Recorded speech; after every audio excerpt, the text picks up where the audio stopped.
መሲና ቃጭል በናታን ጉዳይ ሊደባደቡ ቀጠሮ ያዙ። መሲ ናታንን የምታስደበድቢው አንቺ ነሽ፣ አንቺን ላገኝ ነው ብሎ ቢወጣ ተደብድቦ ነው የሚመጣው በማለት ለቃጭል ስልክ ደውላ ትጠይቀታለች። እሷም ዝግጁ ከሆንሽ ድብድብ አድርገን ለምን አይዋጣለን በማለት የፋይቲንግ ቀጠሮ ይዘው ዛሬ ከትምህርት ቤት መልስ ፊት ለፊት ተገጣጥመዋል። አሰላሙ አለይኩም ወረህመቱላሂ ወበረካቱ። ውድና የተከበራችሁ የፍቅር ጎጆ ቤተሰቦች እንዴት አደራችሁ? እንዴት ዋላችሁ? ሁላችሁንም እንደ ሰዓት አቆጣጠራችሁ ሰላም ሰላም እያለሁ በያላችሁበት ሰላማችሁ ብዝት ይበል። በዚህ ቻናል አዲስ ከሆናችሁ ሰብስክራይብ ያድርጉ፣ ነባሩ የሆናችሁ ላይክ ሼር ያድርጉ። ናታን ጆንን ሊደበድብ ወይም የፋይቲንጉ ቦታ ለመገኘት ደፋ ቀና እያለ ሲሄድ ድንገት ባለማክሱ መጥቶ ያቀናብረውና እጁን ሳይቀር ስብርብር አድርጎ ፊቱን በላልዞና ጠባብሶ እስኪቀር ይደበድበዋል። እሱም ይሄ ነገር እንቆቅልሽ የሆነበት ሁሌም ከጆ ጋር ፋይቲንግ ወይም እንደዚህ ድብድብ ይዘን ቀጠሮ ሲል የመጀመሪያ ቀድሞ የሚገኘው እንትና ነው ወይም ባለማክሱ ነው። ስለዚህ ግንጃው ማን ነው በሚል ለኤላ ሳይቀር ያማክረዋል። በጣም ተጎድቶ ስለነበረ ካጠገቡ ወይም ከመነሳት አቅቶት ነበረ። አቡሽ ወደ ፍቅረኛ ወደ ትርትሩ ሊሄድ ሲል ሲያገኘው ለቃጭል ደውሎ ሬሳሽን ውሰጂ በጣም ተደብድቧን በማለት ይነግራታል። ቃጭልም መታ ይሄን ነገር የሚያደርገው ቾምቤነት ነው። ትናንትና መጥቶ ዘራፍ ሲልብኝ ነው። እሱ ደግሞ ዘራፍ ሲል አንተ እንደዚህ ትሆናለህ። ስለዚህ ግንጃውና ቾምቤነት ሊያገናኛቸው ይችላል የሚልም በቃጭል አሚሮ ጥርጣሬ አለ። ይህንንም ላሻንቲ እንዲያጣራና እውነቱ ላይ ደርሶ በቅርብ ጊዜ እንዲያሳውቃት ክፍያ እንደምከፍለውና ይህን ስራ በብቃት ከተወጣው ደግሞ የበለጠ ኮሚሽን እንደምትሰጠው ቃል ትገባለታለች። አቡሽ ይህን ስራ ልስራ ቢልም ዩኒቨርሲቲ ገቢ ተሆነ ተማሪ ስለሚሆን ወደፊት የሆነ ችግር እንዲደርስብህ አንፈልግም። ስለዚህ ይችን ስራ አሻንቲ ስራ በማለት ትሰጠዋለች። መሲ ወደ ትምህርት ቤት ሲመለስ ናታንን ያየችውን ማመን ያቃታት። ምክንያቱም እንደዚህ ይሆናል ብላ አልጠበቀችም። መሲና ሰብሊ አንድ ላይ ነበር ወደ ቤት የሄዱት። ጆን አሳክመዋለሁ ብሎ ናታንን ሲጠፋ ስልክ አላነሳም ሲላቸው በጣም አስበው ነበረ። ያሰቡትም ለጆን ነው እንጂ ፈጽሞ ናታን ትዝ አላላቸው። ነገር ግን ሰብሊ በመካከል ያንቺን ጉዳይ እረሳ ነው እኮ እንዴት ነው ጆን የት ነው ናታን ስትላትም አይ የማገኘው ሰው አለ ብሎ ቀድሞ ነው ሄደው። ይህ ማለት ደግሞ ቃጭልን ያገኛል ማለት ነው በማለት ትመልስለታለች። እንዴ እያደረግሽ ያለሽው ነገር ልክ እየሰራ አልነበረም እንዴ ስትላት እየሰራ ነበር። ለማንኛውም እኔ የተቻለኝን ፍቅሩ እንዲገባው አድርጊያለሁ። ስለዚህ ከዛ በኋላ የፈጣሪ ፍቃድ ነው፣ ግዴታ ከኔ ጋር ኑር ብዬ ልጁን አላስገድደውም በማለት መልስ ትሰጣለች ለጓደኛዋ። እሷም እንግዲህ ይሁን በማለት ፈጣሪ ያለው እንደሚሆንና ነገር ግን ከዚህ ሁሉ ስቃይና መከራ ፍቅሯን ብትገልጽለት ለናታን እንደሚሻል ጓደኛዋ ትነግራታለች።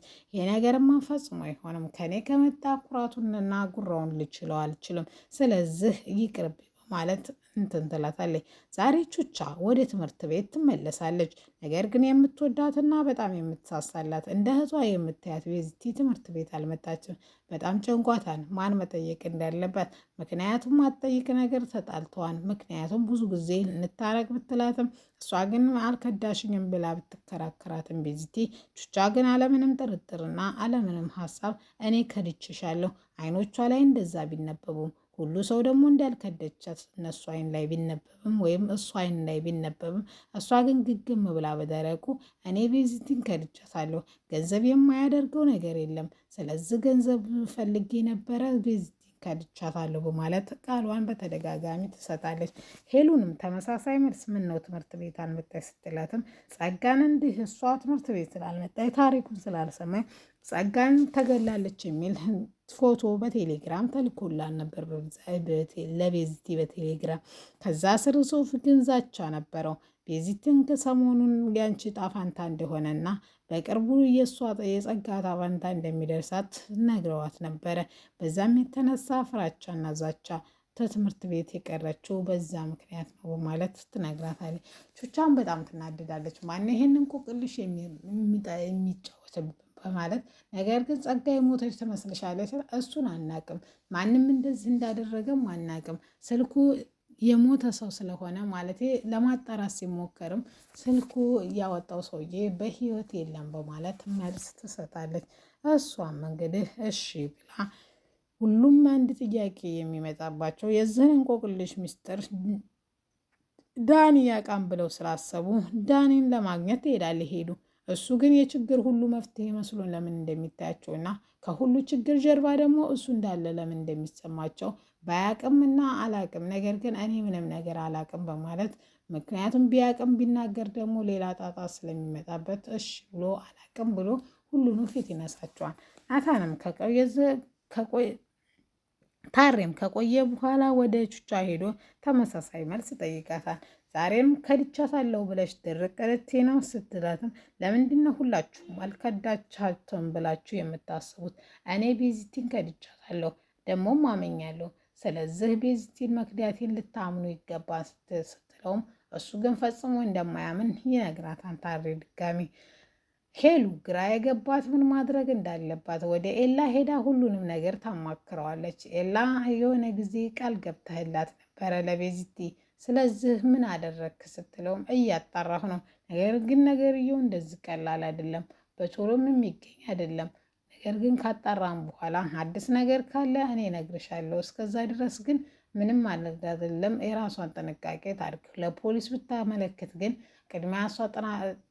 ቅድሚያ እሷ ጥቃት ስለሚያደርሱባት ባታመለክት መልካም ነው ብዬ ሁሉም ይመክራል። እሺ ብሎ ኤላም ወደ ቦታው ሲሄድ ሰብሊ ታገኘዋለች። ሰብሊም በተደጋጋሚ ይቅርታ ትጠይቀዋለች። እሱም ለምንድነው ይቅርታ ሲላትም እሷም እጁን በእሷ ምክንያት እንደተሰበረና ድጋሜ ደግሞ አልሚን እኔን ለማናደድ ብለህ ከሆነ የምትጠቀምባት ብተዋት መልካም ነው ብዬ እላለሁ ስትለውም እሱ ለምን እንደዚህ አልሽ? እኔ ነፍሴ እስከምትወጣ ነው ድረስ ማፈቅረው በማለት መልስ ይሰጣታል። ይህን የሰማችው ሰብሊ በጣም ትናደድና ጥላው ትሄዳለች። አልሚንም እንደዛው ብላ ስታናግራት ኤላ ወዶች ሳይሆን እየተጠቀመብሽ ነው፣ እባክሽ ጓደኛዬ ንቂ ስትላትም እሷ ግን ፈጽሞ በተደጋጋሚ ልትነቃ አልቻለችም። ስለዚህ ሰብሊም ኮራና ቀብረር ብላ እንዴት ነሽ ምናምን ብላ ትምህርት ይዘባታል። ምን ነው ሰሞኑን ደግሞ ልብ ሙሉነት ተሰምተሻል? ያቺ ጓደኛሽ አብራሽ ስላለች ነው የድሮ ጓደኛሽ ስትላትም ድሮም ጓደኝነታችን ብዬ እንጂ ፈጽሞ እንደዛ እንዳልሆንኩ ታውቂያለሽ በማለት መልስ ሰጣታለች። ካሌብ ይቅርታ ቢጠይቁት ጆንና ሰብሊ አልሰማም ብሏል። ምክንያቱም ጆንም የሰበርኩት ሰብሊን ሁለተኛ ማንም ሰው አጠገብሽ እንዳይ አልፈልግም ብሎ ድጋሚ ማስጠንቀቂያ ሰጣት። ይቅርታ አድርግልኝ፣ ሁለተኛ አንተንም ቢሆን አላስቀይህም፣ ነገር ግን ያሁን ይቅር በላይ ብትለውም ለዚህም ጊዜ እንደሚያስፈልገው ይጠይቃታል። እስቲ ወደ ኋላ ዞር በይ፣ በአንቺ ምክንያት እኮ ህይወቴ ተመስቀለቀለ። የምወደውን ጓደኛዬን እጁን ሰበርኩበት፣ ኤላን እጁን ሰበርኩበት፣ ይሄን ጣቱን ሰበርኩ። እስቲ በዙሪያ ያላደረግኩት ምን አለ ላንቺ ብዬ ይቅር በላይ ብትለውም ጊዜ እንደሚፈልግ ጥሏት ይሄዳል። ናታን ጋር ሄዶ ለምን እንደቀረና ለምን ፊልሚያውን ራሱ ፈልጎ ወደኋላ መሸሹን ለምን እንደመረጠ ይነግረዋል። እሱም በቦታው ያልተገኘው አንተ ስለሆንክ ስለዚህ እባክህ የምልህን ነገር እንድታደርግልኝ እና አጠገባቸውም እንዳደርስ እፈልጋለሁ ይለዋል። እሱም ምንድን ነው ብሎ ሲጠይቀው ሰብሊና ካሌብ አጠገብ እንድደርስብኝ አልፈልግም፣ እጃቸውን እንዳትነካቸው፣ የዛ ጊዜ ያ ወይ ልክ አንተም ኤላን ብሎ የድጋሚ ያስጠነቅቀዋል። እኔ ጊንጃው ማን እንደሆነ ጠርጥሬያለሁ፣ ነገር ግን እውነት ያሰብኩት እውነት ከሆነ በህይወት ነው የምጫወተው በማለት ናታን በጣም ተናዶ መልስ ይሰጠዋል። ሰብሊ እንደዚህ ስለሆነ በጣም ተጨንቃለች። ምን ማድረግ እንዳለባትም ግራ ገብቷታል። ምክንያቱም እንደዚህ የሆነው በዚህ ምክንያት ነው ብላ ብትናደድም ነገር ግን እሱ አሁንም ነገሩን በራሱ መፍታት እንደሚፈልግና ህግ አካልም መግባት እንደሌለበት ቃል ይገባላታል። አልሚ ለመኮንን ደውላ እንገናኝ ካለችው በኋላ መኮንን አብሯት መስራት እንደማይችልና አለቃ ስራ እንዳዘዘው ወይም የያሬድ አባት ስራ እንዳዘዘው እሱ እንደጨረሰ ግን አብሯት ሊሰራ ፈቃደኛ ይሆናል። የጸጋ ጉዳይ እንዴት ነው? ደመረን ሳገኘሁ ቀስቴም መልቶ ምስክር ካልሰጠ መፈታቱ የማይቀር ነው በማለት መልስ ትሰጠዋለች አልሚ። እሱም እንግዲህ ምንም አዲስ ነገር እንደሌለና የጸጋን ጉዳይ ግን እየፈለጋት እንደሆነ በቻለው አቅም ደግሞ አዲስ ነገር ሲኖር እንደሚያሳውቃት ቃል ይገባለታል። ለኤላ ምንም አዲስ ነገር እንደሌለ ነግራው ትለያያለች። ኤላ አዲስ ነገር በቤዚቲ ጉዳይ በጣም ስለጨነቀውና እረዳሻለሁ ብሎ ቃል ስለገባባት